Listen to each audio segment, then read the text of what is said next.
Magnetic versus threaded. Here are my thoughts. Now I gotta admit, I did buy into the hype of the magnetic system.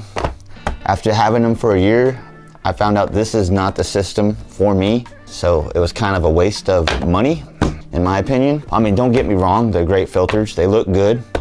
I mean, they're great for studio work, but I don't really do too much studio work kind of stuff. I'm usually outdoors or on construction sites or something like that. So I ended up going back with the good old threaded and got me the NiSi. I know I can adapt the Swift system to this through NiSi and their filters, because that ND filter is pretty much the base for their Swift system. What I like about the NiSi is the lens cap, because it doesn't just pop off. Like, I mean, even my regular lens caps sometimes, you know, they'll catch up, knock off. But the NiSi's lens cap seems less like, doesn't have that problem. Whereas the magnetic one pops off even easier than your regular lens caps, and it's real frustrating. And there's a lot more frustrating things I've found with this system, because sometimes when you're filming industrial kind of things, there's metal flakes in the air, or some dust gets knocked off, and if there's like some metal dust from someone cutting metal in a spot from a long time ago, those grains are gonna get in there, and they're really hard to get out. I mean, I've tried. Every once in a while, I'll take these out and try and swipe off some of the metal dust out of it. It just doesn't ever come out. And now my gearing's just all grindy.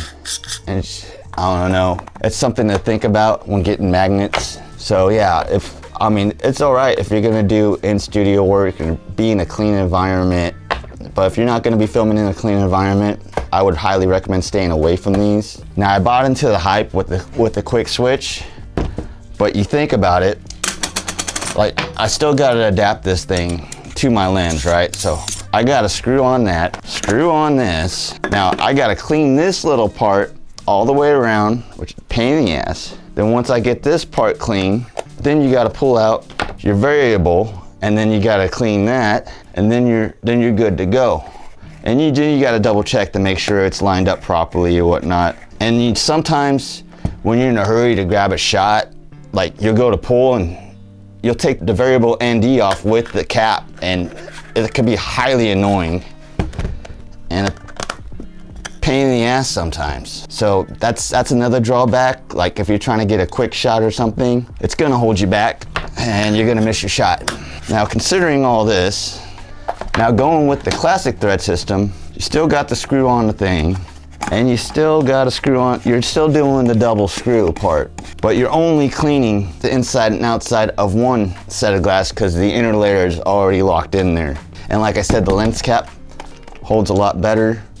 When I pull it off, the whole thing doesn't come popping off on me, which is great. So that's one of the advantages I've seen with this threaded system over the variable ND. And I know there's been a problem people discuss about the polarization of these variable ND filters. And I know Freewell has come up with that solution with their new K2 versatile system, but again, it's a magnetic system. If there's metal flakes in the air, the system's ruined, it's gonna grind you. You get worried about it messing up your glass. I mean, like I said, maybe okay for studio, whereas this, I don't have to worry about that dust. I can also fix the polarization. What I do is I put it all the way to the max and say I wanna shift it. I bought multiple of the same type of rings. So see how this lines up maxed right here? Say I want to switch polarization, because you got to remember, each time these things are pressed, they come out threaded slightly different. So if you have a few of the same ones and you need to make an adjustment, you can just simply, it's trial and error. I kind of color coded mine like blue and red, because I know so when I put them on different lenses, they'll match up. And for the straight lenses that already with this thread, I just use a matte box thread filter to change it up with. But when I do that, it gets kind of bulky and you start seeing some vignetting in the corners. But as you see, it's maxed out. The pin's in a different position. And see, when I put this one on, it's gonna go straight back. You can adjust your polarization that way if need be. But I had this old polarizing filter lens, which I've modified. I only had one for the 72. I plan on buying an 82 millimeter. I could pick one up for like $10 and then get a small tap and die set with at least, this looks like an M2 thread for like probably like $18. And I ended up screwing some holes in here. I didn't have a tap, so I just did it the hard way to tap the screw in, which I wouldn't recommend. It'll probably go a lot smoother if I just get it the tap set, which I'm going to do, because the camera companies they're not making the things for my needs. So sometimes you just gotta modify stuff and find a solution and make things on your own. So I did just that. When I put this on here, I'm free to adjust my polarization. I've marked my one I like to go. Usually I like to have the thread pointing onto the top of the lens, because that's why I get the less polarization in the sky for this. Now, I'm pretty sure when these filters are made, the threads where the glass lays differ from lens to lens. I got it to where I just find my hole that's close to where I want it. I screw in my pin, it locks it in, and I can make my adjustment from there. Now, if I don't like the polarization, I simply take out the screw, readjust it, and get where I need it, lock it in, and my polarization is shift. So with the tap set and the $10 CPL, I could that's $27 to make a modification to fix the polarization problem with these lenses. And it's way better than going through multiple rings and finding out which ones work for which lens. It's just gonna save you a lot more time.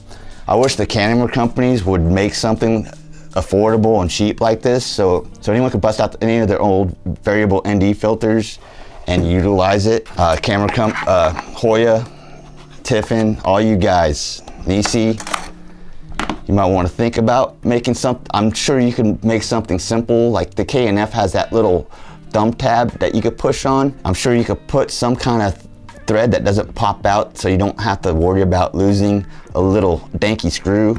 Come on, camera companies, start making these things and give me a solution, you know, a cheaper solution. I'm really not looking to buy into a whole nother filter system just to make my life easier. You know, when you guys could simply just make something something cheap and easy. I'm pretty sure you could make something like this and still sell it for like $15, $20 if I could get the polarizer for like $10 for an 82mm. And if any of you like this idea, hey, share this video to those companies. Come on, let's get this word out to make our lives easier so we don't have to buy a whole new filter system just to have those simple pleasures, like just get our old, you know, so we can utilize our older ND. That's all I'm saying. Because I got tired of seeing all these camera videos on YouTube. Personalities like, oh, if you get this lens, you're gonna have this sky polarization. It's like, well, take the time to fix it. Find a solution. Don't be lazy. Like, there's always a solution to everything. You don't always have to wait for the camera companies to come out with the solution and just say, oh crap, oh poor me, I should probably just buy that annoying system instead because I don't have that problem. And another thing I like to address about the magnetic system, like if you got a lens matte box, these will not fit inside your matte box if you have a lens, the straight matte box that clicks into the lens. So you end up having to go back to the old threaded anyway, if you are someone who uses one of these types of matte boxes. So in conclusion, I find the magnetic systems to be way more of a hassle than they're actually worth. They don't really simplify anything. If anything, they make filming more difficult, especially when you're running and gunning. I'll still use these every once in a while when I'm using a dual camera. Like I'll have one just set on the tripod with this, and I'll have this on me so I can adjust it as I go. Now, not to say that NiSi doesn't have its own problems. I like this little thumb thing, but I wish they would have put multiple holes on the side so I could put this wherever I wanted on there, because to get my polarization the way I like it on here, with this particular one, it has to be, the pin has to be either in the upper range or the lower range, which I would rather prefer it to be here so I can adjust it with my hand if I need to be on the go, you know? That would have been genius, you know, if they would have just put at least 4 points for this pin, so if, you know, just to make it a little easier to where I don't have to reach over to adjust my ND filter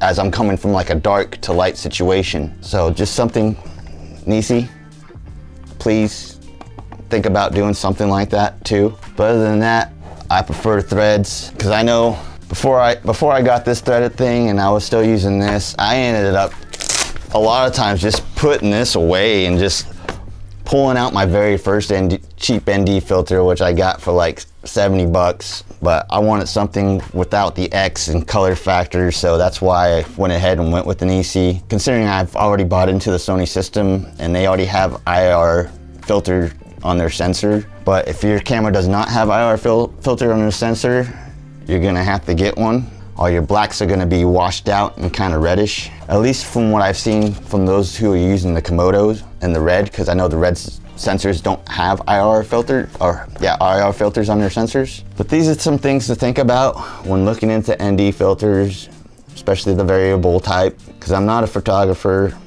I don't just sit and set up. Like, I'm just moving and going and filming and running. If you found this video helpful in any way or have some other suggestions, you can leave them down in the comments of what you think. Thumbs up if you like, or thumbs down if you didn't, if you think I'm just dumb about this. I don't know, tell me what your thoughts are about these systems. What are your problems, or what have you seen your pros and cons about magnetic versus threaded? And if this video was helpful in any way, think about subscribing and just keep on filming.